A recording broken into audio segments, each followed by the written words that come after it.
Okay, welcome to EXP. I'm Chris Walton. I'm a meditation teacher. I'm Dan Keneally. I'm a meditation teacher.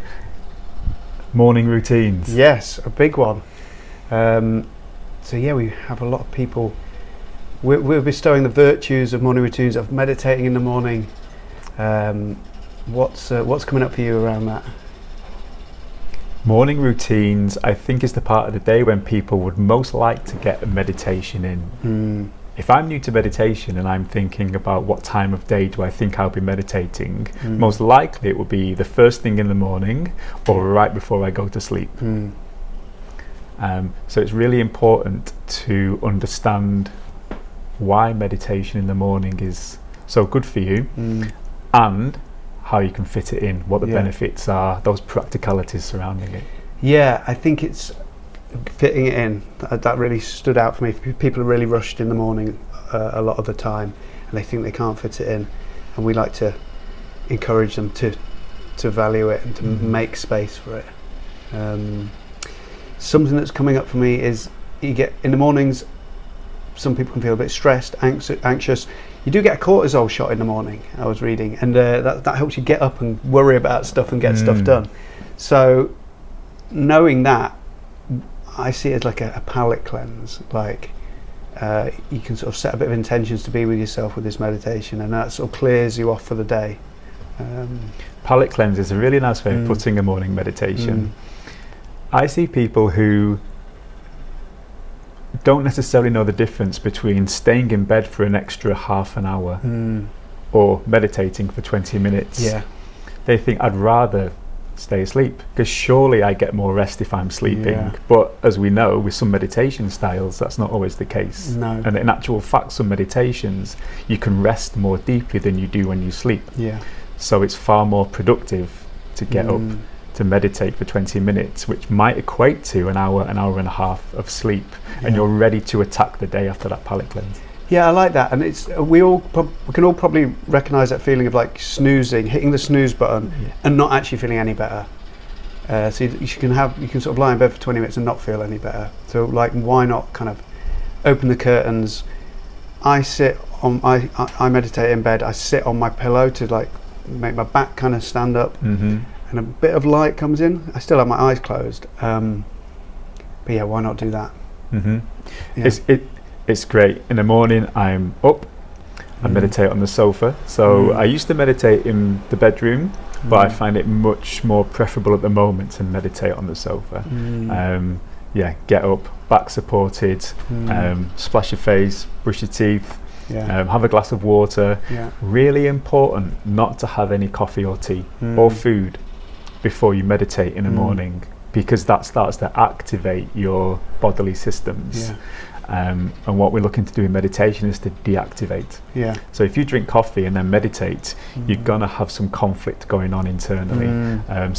Really important not to do too much strenuous exercise, and just make it the first thing that you do after you've woken up properly. Meditate, then you can tea, coffee, breakfast, exercise, etc. I like that, and I feel there's a bit of habit stacking going on there, especially if you brush your teeth anyway, then you start doing the meditating after that, and that becomes the bigger habit. And I think with the coffee, perhaps there's a kind of looking forward to it kind of thing, so it's like a bit of a reward at the end. Coffee can be fantastic for habit stacking. That's my habit stack with my meditation. Do my meditation and then enjoy a nice coffee. The thing with meditation in the morning, I think, is if you feel that you've had a good night's sleep, then you might think, I don't need to meditate because I think I've slept okay. So if you want to get into a routine, you might think, well, I've slept well, so I don't need to meditate. I can meditate tomorrow.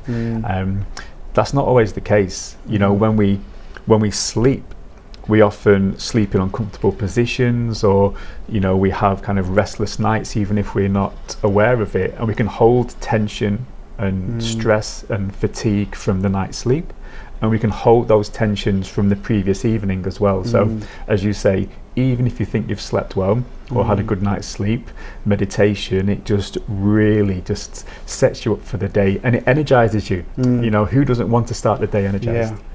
I love it, and I love that kind of just spending that time for yourself in a different kind of rest to sleep.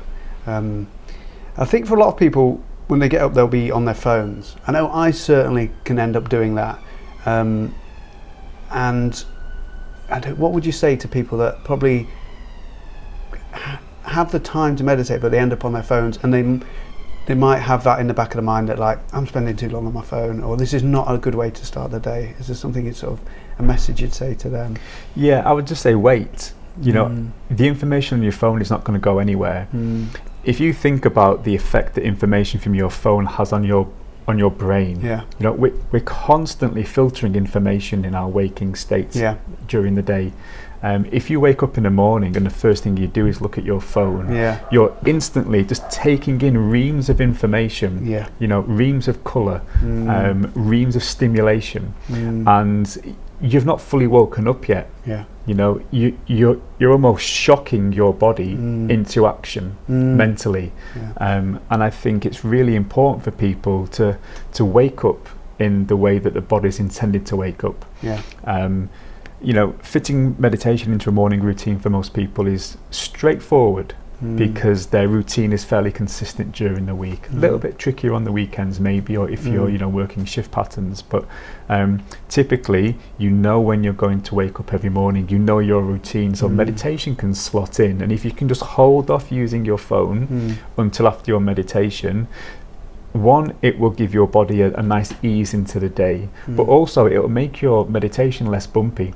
You know, if you've taken in, you know, thousands of pieces of information in a short window with your phone, then that's gonna, you know, make your meditation busier because your mind's active. So just, you know, ease in gently. I feel like you can have a bit of a hangover from phone use, from data, from stress too.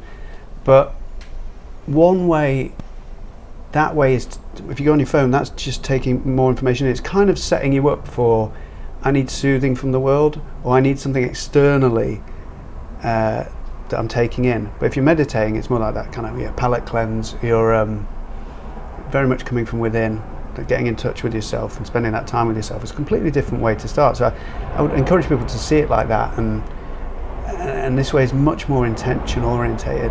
Starting the day with intention rather than be kind of drifted by whatever news story you read. And routine and consistency plays a big part in that. Try it for a week, try it for 2 weeks, try it for 3 weeks. No phone until I've meditated, or, you know, no phone until I've done X, Y, and Z. You'll be amazed at the difference that you feel, and it'll lead you to probably think, you know, I could do this more often, and make it a habit. And habit stack, you know, Atomic Habits, wonderful book. So habit stack your meditation with something that you really enjoy, and then you can, you know, make that routine wholesome and make it a great start to the day. Nice. And another point I was going to ask you was, stresses will come up, or things will come up in the morning that might put you off your routine, like life may throw some curveballs. Have you got any advice, or what would you say to people when that happens? When stress arises in meditation? No, when something occurs in the morning and illness or something with the family or something, and they can't fit in the meditation, or they struggle on certain days. External stress. Take it as it comes. You know, it's, if you have to miss a meditation because there's circumstances that mean you can't meditate, then sometimes life gets in the way. We can't be too hard on ourselves if we miss a meditation because something urgent has come up. If you can take 2 minutes, 1 minute to yourself in those circumstances, just to do some deep breathing, or just to close your eyes. Even closing your eyes, it eliminates so much visual stimuli that our mind's taking in. Close your eyes, breathe deeply for 1 or 2 minutes. If you have a really short meditation, or just breathe for 30 seconds or a minute, it still maintains that consistency of practice. It's not like you can look back and say, I didn't do anything at all. So one, it maintains your consistency, and two, it'll help calm you down. If you've had a stressful situation or something's come up that you've required to action urgently, then you probably need to take a few minutes to yourself anyway. So when you get the opportunity, even if it's later in the morning, just take that time for yourself, whatever that looks like. Our preference would be to meditate, But if that's not possible, then just the next best thing is all you can do, and just go easy. I love that, and I love that way of thinking, that going easy on yourself. And sometimes you can unlock something, like you say, in 30 seconds. You might just check in and go, oh, it's carrying something. Let go of that. And I mean, it's not the same as doing the full meditation, but I think it's preferable to having that kind of attitude where I've got to do my meditation, it's got to be the exact 20 minutes, and if I haven't done it, my day is ruined. Don't want to take any of that kind of attitude in there, but it's easily done, that kind of transactional thing, like I'm going to do my 20 minutes and I deserve my peace. Why isn't it working? And I think the intentions that you can have around a practice, the very subtle intentions that you bring in, just be aware of them. Am I bringing too much expectation? Am I putting a demand on myself? If I don't do the practice, can I be forgiving with myself? Can I get that little 30-second breather in and just check in and be okay with that? But those little subtle intentions as you do the practice will, as we know, things start small and they become bigger. They become actions and thoughts. So just be aware of those little intentions, I would say. And your weekly meditation may look like 20 minutes on a Monday morning, 5 minutes on a Tuesday morning, 2 minutes on a Wednesday morning, 20 minutes on a Thursday morning. The important thing is that you've got some level of consistency, especially when you're first starting out. Preference and intention is great, but if you have to adapt, meditators adapt. Meditators are creative people, so just adapt and shift those plans. Take some time for yourself if you can, and just look forward to that next meditation. No judgment, and certainly no harsh thinking on that you've let yourself down or anything like that. I know some people who would be quite hard on themselves because they maybe they consider themselves a perfectionist, and if they're not maintaining the levels that are set out in a course they've done, or expectations in comparison to other people, then they might think I'm failing at this because I'm not doing what I could be doing. But it's important in meditation, just take it easy. That's the whole point of meditation. Adapt and take it easy. Love that.